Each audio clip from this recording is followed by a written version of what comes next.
Hello viewers, আসসালামু আলাইকুম। আজকে নিয়ে এসেছি অসাধারণ একটা ডিমের ভর্তা। অনেক সময় দেখা যাচ্ছে যে মাছ মাংস কিছুই খেতে মুখে ভালো লাগে না।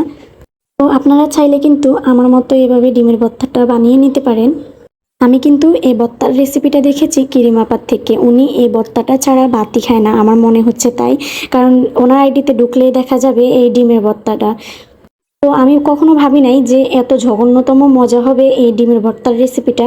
আপনারাও বাসায় এভাবে ট্রাই করে দেখতে পারেন, অবশ্যই কিন্তু ভালো লাগবে এই রেসিপিটা ভর্তার।